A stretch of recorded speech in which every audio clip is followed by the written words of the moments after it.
If you have been watching any of my growing out my gray hair videos, and if in particular you have been watching the segments on my thoughts and feelings, you may know that overall I've been really excited about this. And then somewhere between the third and the fourth month of this transition, I was having many more challenging days than good ones, which was the complete opposite of how it had been.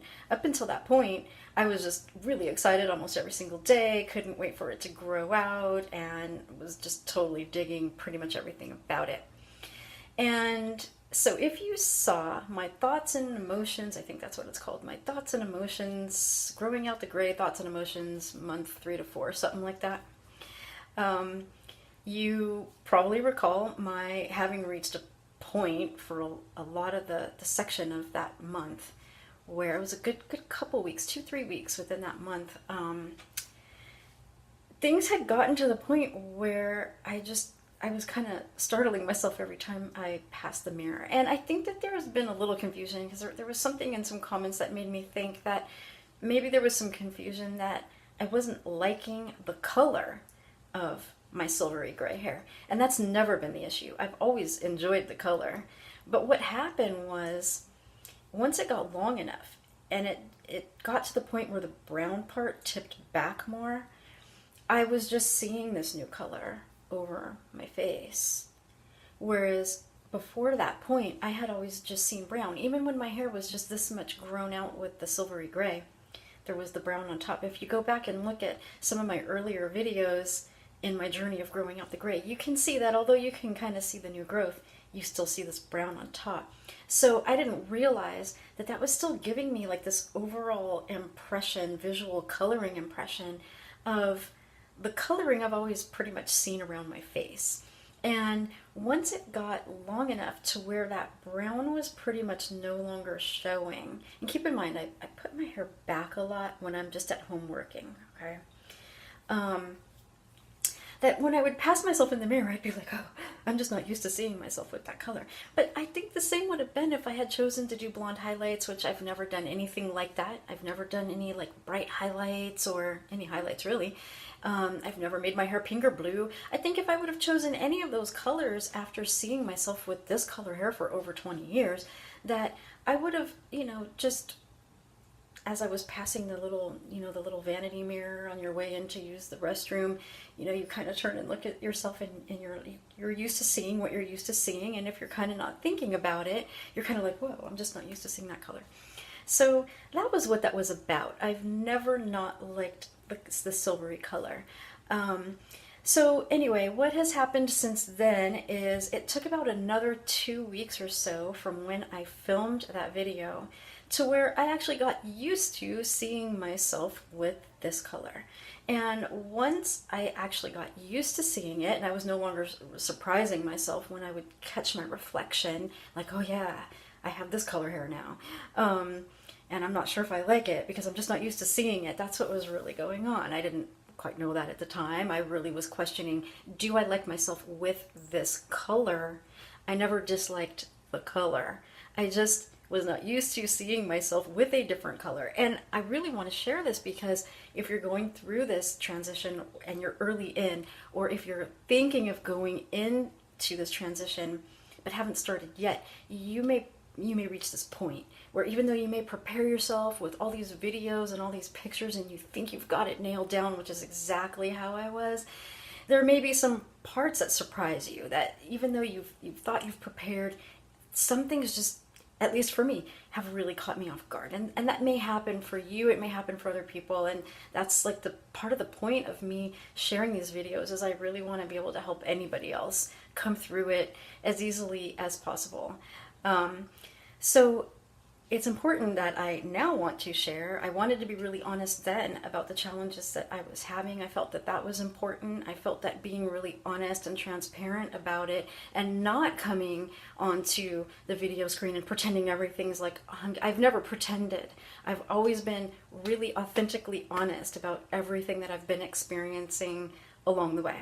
And I know that I have a lot of training with how to reframe mental thoughts and perspectives so that I can take something that's maybe not so great, depending on one way I'm thinking about it, and flipping it so that I'm thinking about it in another way that is. And in that way, I feel that I can be of benefit, perhaps, to some people as well.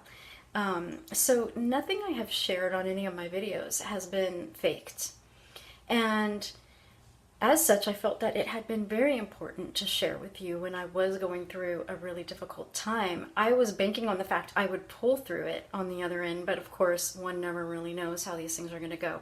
I just knew that I would be completely honest with whatever the truth was on the other side, including if I decided to cave and diet again. I didn't necessarily think I wanted to make that choice, but I knew that anything was a possibility. Approximately 2.5 maybe weeks after I filmed that, sharing those difficult times, I had really gotten used to seeing myself with this color up here. I mean, I'm not obviously used to seeing it down here yet. That may be another point where I butt up against some things. Who knows?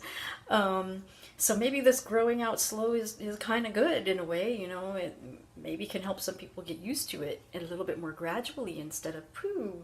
Like, oh my gosh, my hair is, could you imagine if my hair was just like this all at once? I mean, I thought I wanted that, but I mean, then I got to see how I reacted when it was just long enough up here to where I just saw it up here.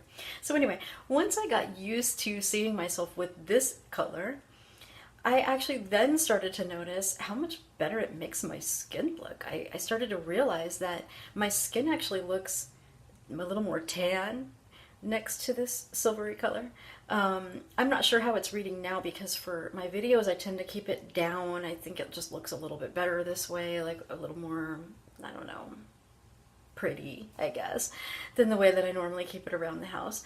So yes, with this down, I'm not quite so sure. I know that there can be clashing tones with the undertones in both the colors of the hair and then with the undertones of the color in the face. And this is usually a phase where it doesn't really look that good until the silvers grow out far enough to frame more of the face so you don't have all these clashing undertones from the two dyed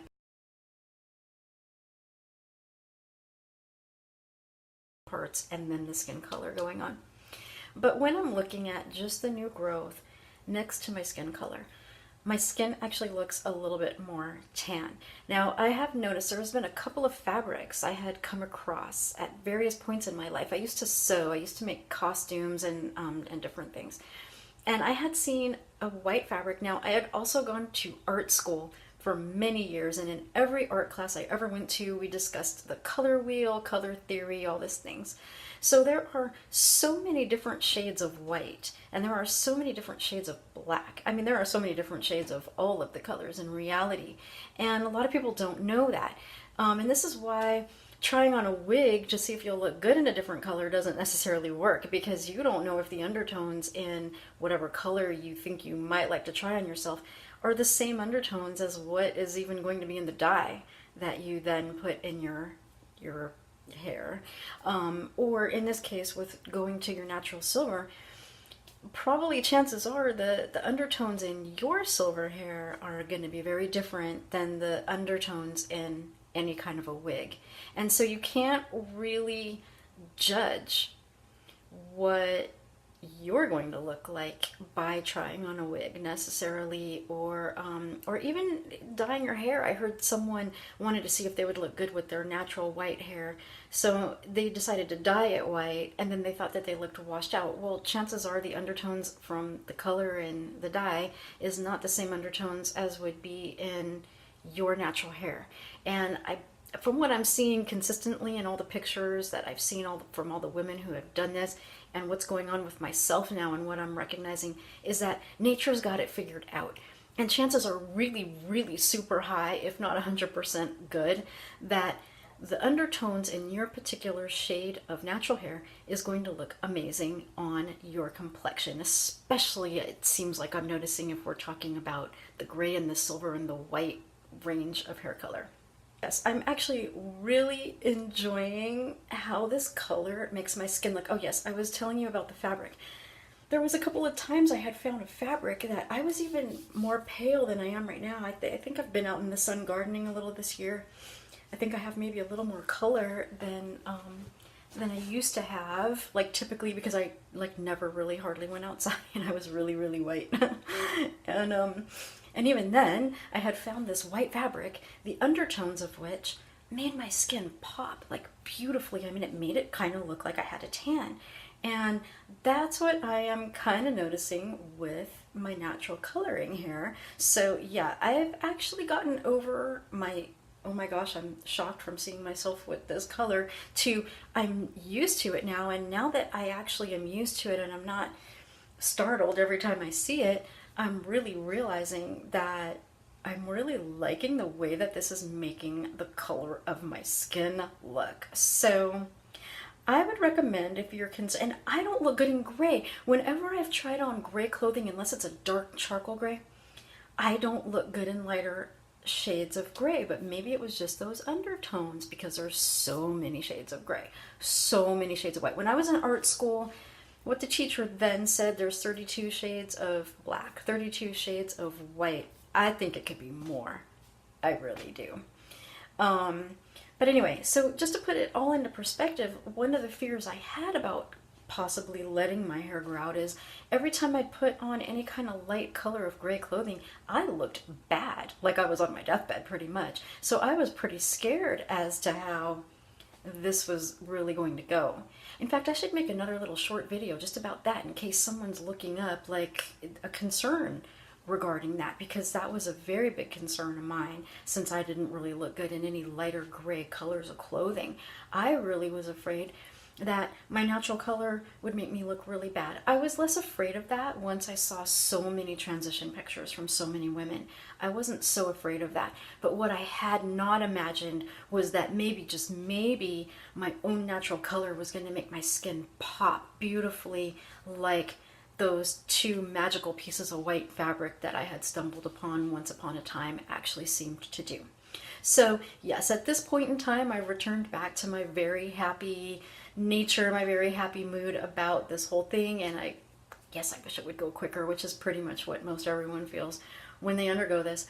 But for the most part, I'm able to keep my perspective, one of enjoyment and of enjoying the journey, because I do notice that when I keep it there, I do feel less frustration, less of the time. If I'm going to go into, oh, I can't wait, I can't wait, I can't wait, you know, it can be kind of frustrating, and time starts to seem like it drags out. So anyway, thank you again for joining me, and please feel free to leave any comments below, ask any questions. At this point in time, I do have enough time to get around to checking them out. I don't necessarily find them the day that they're left, but I do usually come across them within what I feel is a somewhat reasonable period of time. And if you are considering or going on your own, growing out your gray journey, or if you already are, consider subscribing here if you'd like to follow along with me, and click the bell if you'd like to be notified of when I release videos. Thank you again for joining me, and please enjoy your very awesome morning, afternoon, or evening, depending upon what time it is in the day for you at this point in time.